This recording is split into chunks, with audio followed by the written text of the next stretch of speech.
आले होते। वेळेत आम्ही बदल केलेला आहे। 1 फेब्रुवारीपासून वेळापत्रकामध्ये शासकीय आणि अनुदानित आश्रमशाळेच्या वेळापत्रकात बदल यासाठी केला, विद्यार्थी केंद्रबिंदू समजून वेळापत्रकात बदल करण्याचा विद्यार्थी केंद्रबिंदू समजून वेळेत बदल केला। विद्यार्थ्यांना जेवणामध्ये अनियमितता येत होती, त्यामुळे 1 तारखेपासून परिणाम झालेला आहे। 100% नियमितपणा राहणार आहे। 2002 पासून कॅम्प्युटर आले परंतु शिक्षक नाही, काय सांगायला आम्ही आता यावेळेस जर शिक्षक उपलब्ध नाही झाले की तासिका तत्वावर आम्ही शिक्षक नियुक्त करून सर्व ठिकाणी संगणकाचं पूर्ण ज्ञान मिळेल याची आम्ही काळजी घेतो। अधिकारी लोक आहेत, सामान्य लोकांना भेटत नाही, त्याची कामं सामान्य लोक पुढे राहत नाही, त्या संदर्भात तुम्ही अधिकाऱ्यांना काय सूचना? भाऊचा प्रश्न अतिशय चांगला आहे। पत्रकारांना भेटत नाही, योग्य महाराष्ट्राच्या मुख्यमंत्र्यांनी सर्व अधिकाऱ्यांना सूचना दिल्या, फील्ड विजिट करावं, 1 दिवस कार्यालयात थांबावं आणि जो कोणी व्यक्ती भेटायला येईल त्याला भेट दिल्या गेली पाहिजे, न्याय दिला पाहिजे, अशा प्रकारच्या महाराष्ट्राच्या मुख्यमंत्र्यांची सूचना असल्यामुळे आता अंमलबजावणी आदिवासी मंत्री म्हणून मी दिलेली आहे सूचनाचा फरक होत नसेल 100%। जर तशी तक्रार आली तर मला कळवा। क्लास 4चे अधिकारी भरणार का आपण? कारण की विद्यार्थी जाऊन पोचा करताना दिसत आहे, क्लास 4चे कर्मचारी भरणार का आपण? यानंतर विद्यार्थ्यावर तशी परिस्थिती येणार नाही भविष्यामध्ये। म्हणजे आदिवासी वसतिगृहाच्या खाली बियर शॉपी आहे, अशीही काही वसतिगृह आहे। असे जे वसतिगृह आहेत ते वसतिगृह बदलून ते भाड्याचं आहे, ते वसतिगृह भाड्याचं असेल। आदिवासी शासकीय आश्रमशाळेचं आदिवासी शासकीय शासनाचं नसेल परंतु तशी नोंद येतो आणि सूचना देतो, तरी भाड्याच्या याच्यामध्ये जर बेशोपी असलं चॅलेंजिंग नाही का हा आदेश विभागाला? 100% आता 10 मिनिटाच्या आत संबंधित व्यक्तीवर कारवाई करणार, अशा प्रकारचं योग्य नाही। आपण मुक्काम करणार, काय पाहणी करणार? आपण दुर्गम भागात आज बाहेरगावी चाललो, दिनांक 7 तारखेला माझा मुक्काम आहे आश्रमशाळेमध्ये आणि 15 दिवसानंतर तुमच्या सोबत श्रेय भोजनासह आपण प्रवास करणार। खूप खूप धन्यवाद। खासे पारधी समाज सुद्धा आपल्या आदिवासी क्षेत्रामध्ये येतो, स्थलांतर होते, त्यांना हकलण्यात येत आहे, तर रोजगाराचा प्रश्न अद्यापर्यंत मिटला नाही। भाजपा सरकारमुळे आपण आहात ते आता आदिवासी मंत्री आहात, अशी पारधी समाजाला न्याय मिळेल का? रोजगाराचा प्रश्न मिटेल का? आदिवासी समाजामध्ये येणारा जो आमचा पारधी समाज आहे त्याच्यामध्ये वेगवेगळ्या जाती, त्यांच्यासाठी आदिवासी विभागाच्या माध्यमातून स्वतंत्र पॅकेज जाहीर केलेलं आहे। एकही व्यक्ती रोजगाराविना राहणार नाही, स्थानांतर होणार नाही, त्यांच्यावर अन्याय होणार नाही, अशा प्रकारचं धोरणात्मक निर्णय घेतलेला आहे।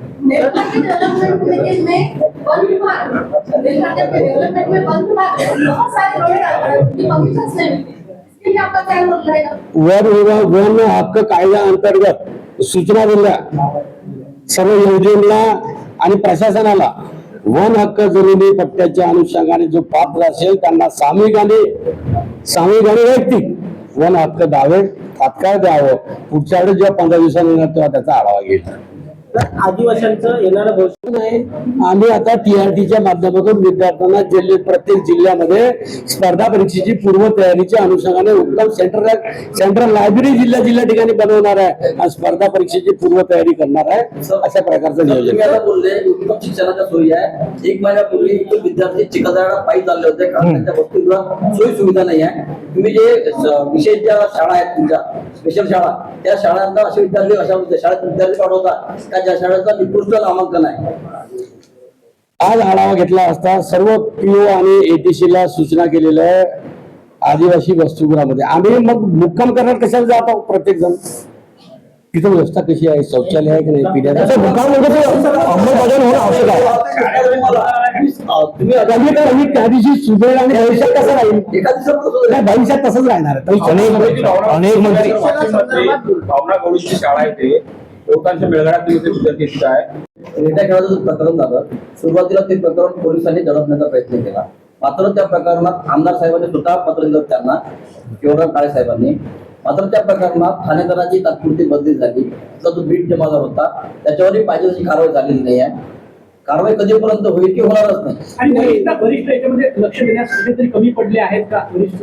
म्हणजे आमदाराच्या पत्राला पण केला कुठली सन्माननीय आमदारांचा सन्मान राखून कोणत्याही आमदाराचा लोकप्रतिनिधीचा अनादर आणि अपमान होणार नाही। जर तसं झालं तर आम्ही मुख्यमंत्री महोदयाबद्दल कारवाई कधीपर्यंत होईल? होईल, लवकरच होईल। आता बोलले यशवी साहेब मला एस बी चर्चा केली. एस.टी. साहेब मेळघाटातील आदिवासींचे नेहमी स्थलांतर होत होते. यावेळी त्यांचे स्थलांतर होत आहे, त्यांच्यासाठी काही पायाभूत उपाय आहेत का? आमचा मेळघाट आणि धारणी या भागामध्ये कोरकू समाज राहत असल्यामुळे स्वतंत्ररित्या ते आम्ही त्यांना पॅकेज देऊन त्यांचं पुनर्वसन कसं होईल, त्यांना रोजगार कसं मिळेल अशा प्रकारचं 100 दिवसाच्या कार्यक्रमामध्ये नियोजन केलेलं आहे. लगेच आम्ही मायग्रेशन होणार नाही, स्थानांतर होणार नाही याची दक्षता आणि काळजी घेऊ. त्याच्या मेळघाटवर जो डाग लागलेला आहे कुपोषणाचा, तो मिटवण्यासाठी आपला काय विषय आहे? नाही, सध्या तर कुपोषणाचा विषय नाही. त्या दिवशी आम्ही हे अतिशय चांगली चर्चा झाली, म्हणजे कॉन्फरन्स झाली. IMA हॉलला आदिवासी समाजाच्या आजाराबाबत आरोग्य विभागाने घेतला होता. त्यामुळे आता काही कुपोषणाचा विषय राहिला नाही.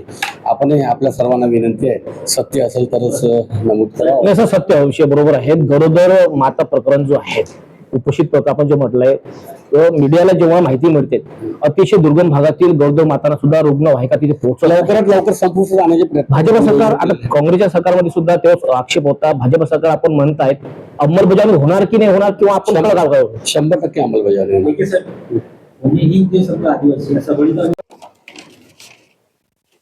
ऍक्ट्रॉसिटी ऍक्टच्या अनुषंगाने आपण जे बोललात त्याची सर्व चौकशी करून जर कदाचित बैठक झाली नसेल तर लवकरात लवकर जातीय प्रतिबंधक कायद्याअंतर्गत दाखल झालेल्या गुन्ह्याच्या बाबत शहानिशा चौकशी करून त्वरित बैठक लावण्याचं विनंती करील, आयोजन करेल. चिखलदऱ्यातील रेटे खेळातील वृद्ध आदिवासी महिलेची धिंड प्रकरण आहे, आपण आढावा घेतला असेल, काय चौकशी आधी दिली आपण? मला आताच एस.टी. साहेबांनी हे दिलेलं आहे. मी त्यांना सांगितलं की तात्काळ त्यांना अटक केलेलं आहे, परंतु कठोर शिक्षा व्हावी अशा प्रकारच्या सूचना प्रशासनाला दिलेल्या आहे.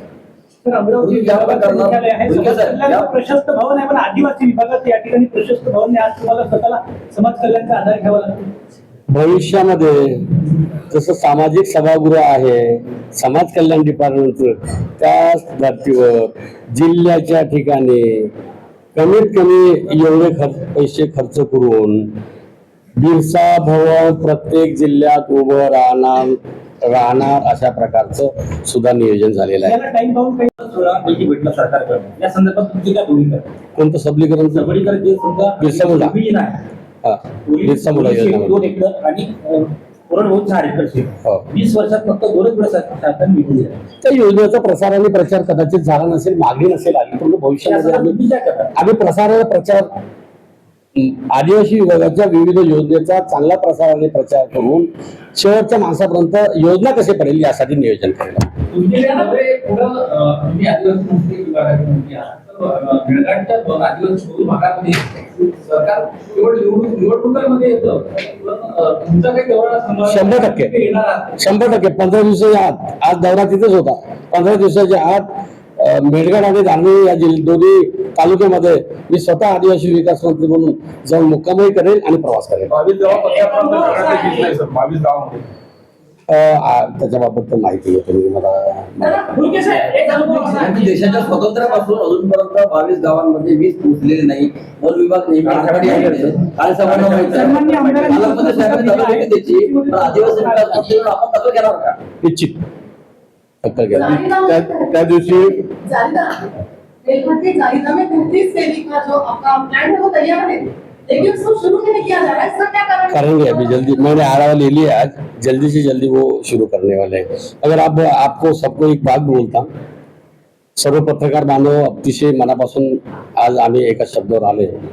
अतिशय दुःख वाटते एका बाबीचं.